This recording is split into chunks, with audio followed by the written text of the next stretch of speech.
I had always, had always thought that I would really enjoy being a teacher, and I really, really enjoyed working with kids. Every job that I ever had was always working with kids in some form or fashion. And I started just piecing all these things together. It was everything that I enjoyed was always where I was hands-on interacting with the kids, getting to talk to them on a daily basis. And the things I didn't like about my job were when I had to do more paperwork or had to do other things where it was drawing me away from the kids. I kind of had this realization in college. I was talking to one of my former teachers, and I actually sent her an email and said, hey, can I afford to be a teacher? Do you get paid enough to survive? Are you eating ramen every night?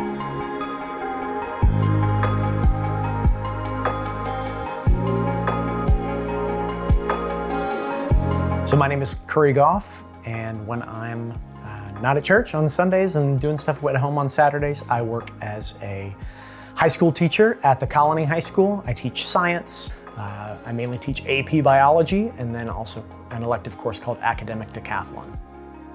I really see the beauty of God's design when I get to be in a unique position for kids in moments when they need it. I had a student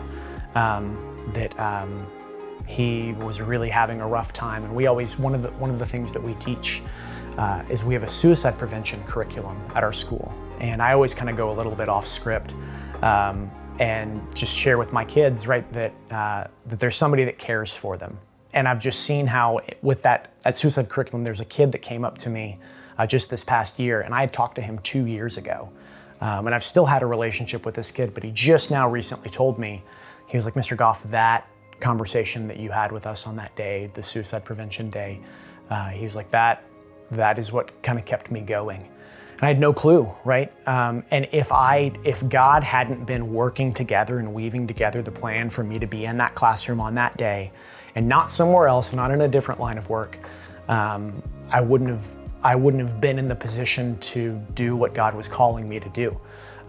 So with that, in the public school system, I get to be a tangible means of grace to kids that really need it, and kids that are there to receive it at the right time, which I'm thankful to the Lord that He's given me that opportunity to do. I tell people all the time that as an educator, right, I'm not in the content business, I'm in the people business, right? It just happens to be that as opposed to engaging content through people, I get to engage people through the content that I have. The Lord calls me to be patient and loving and kind to my kids on days when they really, really need it, and to my coworkers who are struggling with, Lord knows, all the issues that my coworkers struggle with as well, many of them not believers. And so when I try to do my work and set an example of what it means to be a God-fearing person and what it means to be a teacher that works in light of the calling and responsibility that God's placed on my life by putting me in this job, I get to do those works not as a means of sanctification for me, although God is sanctifying me through those works. It's outreach to the people that He's placed in my life.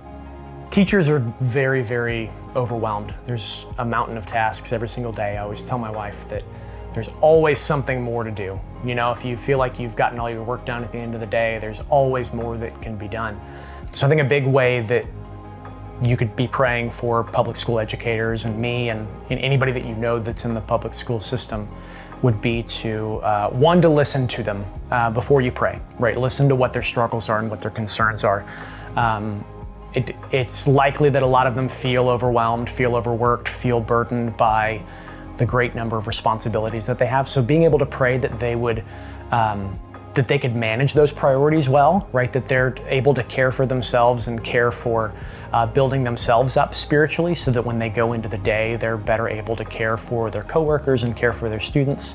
So I think self-care and just encouraging them to praying that they would find the time amidst their busy schedules to really care for their spiritual needs would be a huge thing. And also just that they would have a perspective of not being burdened and bothered by things that get in the way of them doing their job and what they feel is their ultimate job in caring for kids, and whether it be sharing the gospel with them specifically or just caring for them well. I think that there's a lot of burnout, a lot of people that just feel tired and feel like they don't know what they're going to do the next day, right? So just for margin for teachers, just margin that they could feel uplifted, they could feel empowered, they could feel emboldened by the Spirit to do the work set before them.